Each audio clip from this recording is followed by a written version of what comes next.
ഒരു രാഷ്ട്രീയ സമീപനം സ്വീകരിക്കുന്ന പാർട്ടി വേറെയുണ്ടോ? അതുകൊണ്ട് ഈ കൊലപാതകം ജനാധിപത്യത്തിൽ ഒരു പുതിയ ദിശവാകണം. കൊലപാതകത്തിന് അറുതി വരുത്തണം. കൊലപാതകികൾക്ക് വളരെ കൃത്യമായിട്ടുള്ള സെന്റൻസ് കോടതി പ്രഖ്യാപിക്കും എന്ന് പ്രതീക്ഷിക്കുകയാണ്. അല്ല എങ്കിൽ തുടർ നടപടികളെക്കുറിച്ചും പാർട്ടി ആലോചിക്കും.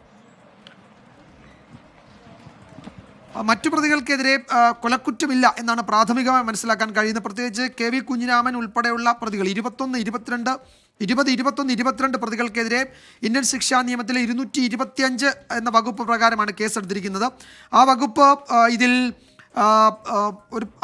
ഈ പോലീസിൻ്റെ നടപടിയെ തടസ്സപ്പെടുത്തുക, പ്രതികളെ അറസ്റ്റ് ചെയ്യാനെത്തുമ്പോൾ അതിനെ തടസ്സപ്പെടുത്തുക, പോലീസ് കസ്റ്റഡിയിൽ നിന്ന് ബലമായി പ്രതികളെ മോചിപ്പിക്കുക, അവരെ മറ്റൊരു കേന്ദ്രത്തിലേക്ക് കൊണ്ടുപോവുക തുടങ്ങിയ കേസുകളിൽ എടുക്കുന്നതാണ് ഈ 225 എന്ന ഇന്ത്യൻ ശിക്ഷാ നിയമത്തിലെ വകുപ്പ്. അത് പ്രകാരമാണ് ഈ KV കുഞ്ഞിരാമൻ ഉൾപ്പെടെയുള്ള പ്രതികൾക്കെതിരെ ഇപ്പോൾ ശിക്ഷ അല്ലെങ്കിൽ അവർ കുറ്റക്കാരാണെന്ന് കണ്ടെത്തിയിരിക്കുന്നത്. അതിൻ്റെ കൂടുതൽ വിവരങ്ങൾ വരാനിരിക്കുന്നതേ ഉള്ളൂ.